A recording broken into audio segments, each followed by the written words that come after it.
अभी से 30 साल पहले तक इंडिया में 10-12 लोकल कार मैन्युफैक्चरर थे। For example HM, San, Sipani, Force, ICML, Mahindra, Tata. लेकिन एक के बाद एक ये सारी कंपनीज बंद होते गई जब से बाहर की कंपनीज इंडिया में आने लगी। लेकिन दो कंपनीज जिनका नाम है टाटा और महिंद्रा, वो अभी भी टिके हुए हैं, अभी भी इंडिया में मेजर कार मेकर्स है। और इन दोनों कंपनीज की काफी अच्छी हिस्ट्री है एक दूसरे से कम्पीट करने की, जो कि काफी इंटेंस भी है। जिसमें अगर आप सबसे पहले 1993 में जाए तो महिंद्रा ने अपनी एक नई गाड़ी लॉन्च करी थी जिसका नाम है अरमाडा। और ये जो अरमाडा थी एक तरह से आप कह सकते हैं कि एक जुगाड़ी था, क्योंकि उस टाइम पे जो हमारी मिलिट्री थी उनके पास एक जीप की एसयूवी का राइड था जिसका नाम था CJ3B, जो कि जो हमारी आर्म्ड फोर्सेज है अपने मिलिट्री ऑपरेशंस में यूज करती थी। और जो नॉर्मल सिविलियंस है उन्हें काफी पसंद थी ये वाली गाड़ी। तो इसलिए जो हमारी महिंद्रा है उन्होंने हमारी मिलिट्री से इस वाली गाड़ी की राइड्स खरीद के उसमें थोड़े बहुत चेंजेस करके उसके व्हील बेस को बढ़ा के एक गाड़ी लॉन्च करी जिसका नाम है अरमाडा, जो कि एक 8 सीटर SUV/MPV थी जिसमें आपको बढ़िया साइज मिलता है। आपको जो रिफाइनमेंट है वो तो थोड़ी कमी मिलती थी, लेकिन जो लुक्स वगैरह काफी सही थी। और साथ ही में इसमें आपको मिलता था 2.0 लीटर का प्यूजो का डीजल इंजन जिसमें आपको अराउंड 60 हॉर्स पावर मिलती थी।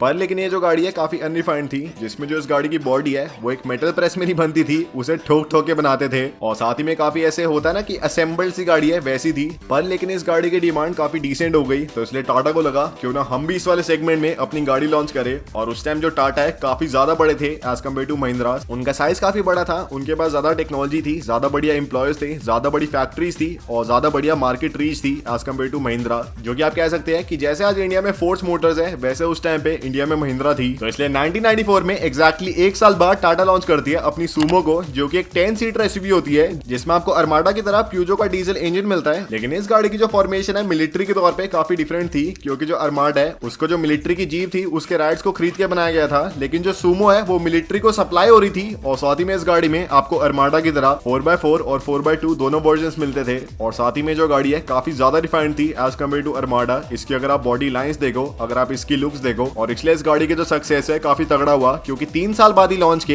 इस गाड़ी के इंडिया में 1 लाख यूनिट्स बिक गई थी। और साथ ही में टाटा को काफी बड़े बड़े मिलिट्री ऑर्डर्स भी मिल गए थे इस गाड़ी के लॉन्च के बाद। तो इसलिए महिंद्रा को थोड़ा समझ रहे हो ना डिफीट फेस करनी पड़ी इस गाड़ी के लॉन्च के बाद, जबकि महिंद्रा खुद ने इस वाले सेगमेंट को इंडिया में लॉन्च करा था।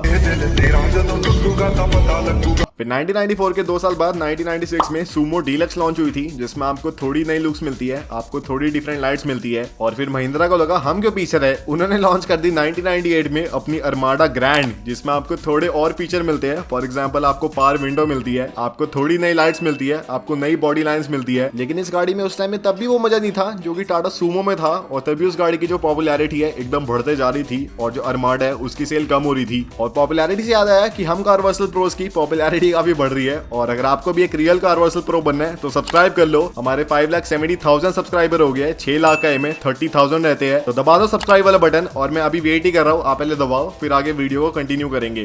दबा लो, जल्दी जल्दी दबाओ, come on baby, just press the subscribe button.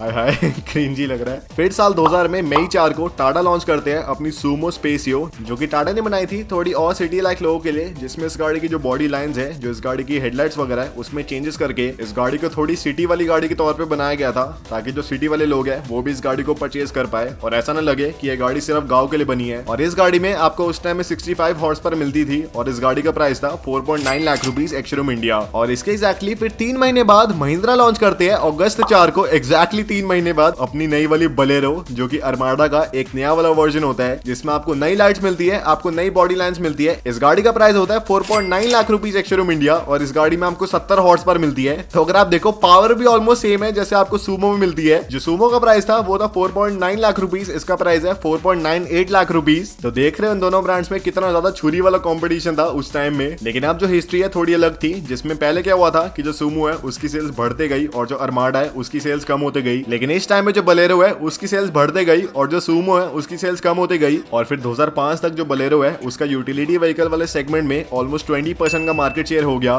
जो सूमो है उसकी सेल्स कम होती गई, और 2019 में उस गाड़ी को डिसकंटिन्यू कर दिया टाटा ने। लेकिन जो बलेरो है अभी भी बिक रही है, और इतनी पुरानी गाड़ी होने के बावजूद भी इस गाड़ी की 6-6 हजार यूनिट बिक रही है एक महीने की, तो काफी बड़ी चीज है। फिर दोस्तों जो दोनों ब्रांड्स है उनके कॉम्पिटिशन का दूसरा डायमेंशन स्टार्ट होता है 1998 में, जब टाटा लॉन्च करते हैं अपनी टाटा सफारी को 8.9 लाख रुपीज एक्स-शोरूम इंडिया के दाम में। इसमें आपको मिलता है 2.0 लीटर का डीजल इंजन जिसमें आपको 87 हॉर्स पावर मिलती है। और इसी के एक साल पहले 1997 में महिंद्रा ने अपने एक नए प्रोजेक्ट पे काम करना शुरू कर दिया था जिसका नाम है प्रोजेक्ट स्कॉर्पियो, जिसमें महिंद्रा का इनिशियल एम था इस वाले कंसेप्ट में कि महिंद्रा कोई भी एक 10 सीटर गाड़ी का प्लेटफॉर्म लेंगे और उसे 13 सीटर एमपीवी में कन्वर्ट कर देंगे और इंडिया में बेचेंगे। पर लेकिन फिर जब 1998 में टाटा सवारी लॉन्च होती है तो महिंद्रा ने जो अपनी इनिशियल आइडियोलॉजी है उसे पूरा हटा के एक नई एसयूवी की डेवलपमेंट शुरू कर दी जो कि टाटा सवारी से राइवल कर पाएगी, जो कि एक 7 या फिर 8 सीटर एसयूवी होगी जिसमें आपको बढ़िया लुक्स मिलेगी और आपको ऐसे माचो वाली ऑफरोडिंग मिलेगी। और फिर 2002 में महिंद्रा लॉन्च करती है अपनी स्कॉर्पियो को 5.5 लाख रुपए एक्स-शोरूम इंडिया के प्राइस में, जो कि सवारी से काफी कम होता है, लेकिन इस गाड़ी में आपको सवारी से बढ़िया लुक्स मिलती है, आपको ऑलमोस्ट उतना साइज मिलता है। तो इन दोनों ब्रांड्स की जो दूसरी राइवलरी है यहाँ पे स्टार्ट होती है। फिर 2003 में टाटा क्या करते हैं कि उस टाइम में जो पेट्रोल वाले इंजन है उनकी डिमांड काफी बढ़ रही थी कस्टमर्स के बीच में, तो इसलिए टाटा सवारी में एक पेट्रोल का ऑप्शन आता है जिसका प्राइस होता है 9.35 लाख रुपीज एक्स-शोरूम इंडिया। फिर उसके कुछ महीने बाद महिंद्रा लॉन्च करती है अपनी स्कॉर्पियो रेव 116 जिसमें आपको पेट्रोल का ऑप्शन मिलता है और इस गाड़ी का प्राइस होता है 7 लाख रुपीज एक्स-शोरूम इंडिया। तो 2.5 लाख रुपए का फर्क था दोनों गाड़ियों के प्राइस में और जो पावर है ऑलमोस्ट सेम आपको मिलती थी दोनों कार्स में।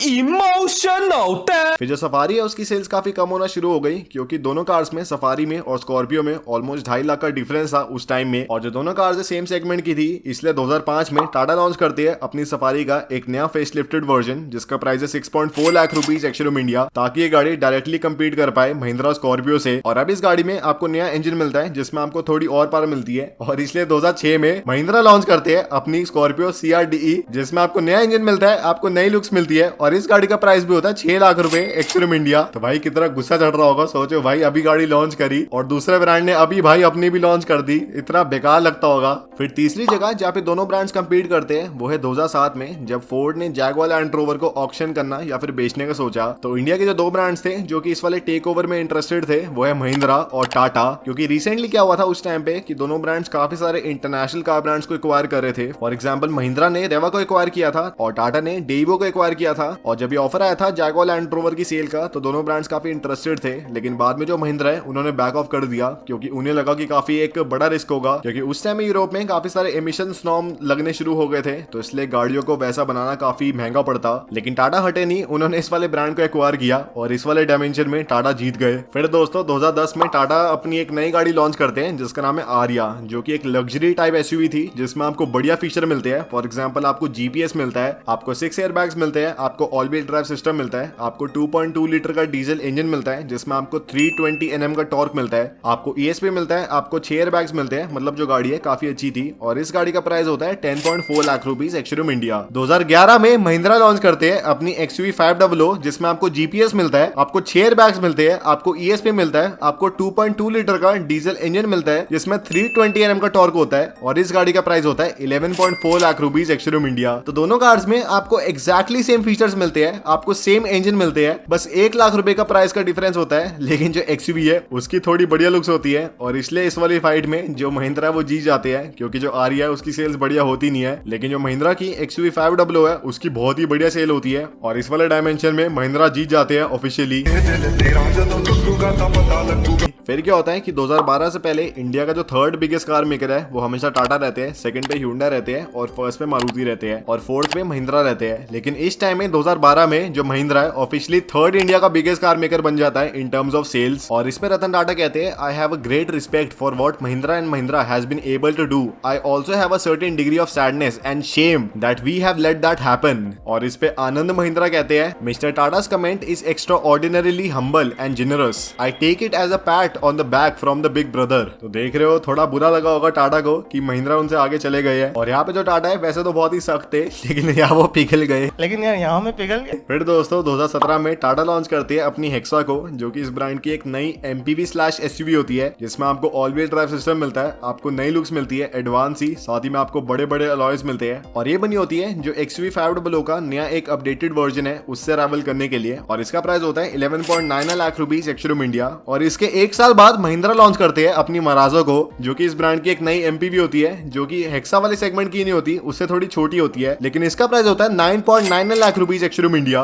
तो भाई दोबारा इतना गुस्सा चढ़ा होगा, इतनी मेहनत करके गाड़ी को बनाया, लॉन्च करा और फिर महिंद्रा एक नई गाड़ी लॉन्च करते हैं उसी वाले सेगमेंट में जो कि उससे सस्ती होती है। लेकिन इस बारी कोई भी ब्रांड जीता नहीं, क्योंकि ना तो हेक्सा बढ़िया बिकी, ना तो मराजो बढ़िया बिकी, दोनों फेल हो गई। और अभी अगर आप देखें तो जो महिंद्रा है और टाटा है उनकी काफी सारी कार्स आती है जो कि एक दूसरे से कम्पीट करती है। फॉर एग्जाम्पल नेक्सॉन और एक्सयूवी 300 जिसमें नेक्सॉन जीती है, सफारी और एक्सयूवी 700 जिसमें एक्सयूवी 700 जीती है, साथ ही में पंच और केयूवी 100 जिसमें पंच जीती है। तो यही है कि दोनों ब्रांड्स ने काफी कम्पीट करा है अपनी पूरी एग्जिस्टेंस में, और मेरे ख्याल से इसी वाले बढ़िया कंपटीशन की वजह से ये ब्रांड्स आज तक टिके हुए हैं और जो Hyundai मारुति जैसी कंपनीज है उनको टैकल कर पा रही है। और यही था आज की वीडियो में। अगर आपको पसंद आए तो लाइक शेयर सब्सक्राइब कर देना, और प्लीज सब्सक्राइब करना अगर आपको ऐसी और वीडियोस देखनी है।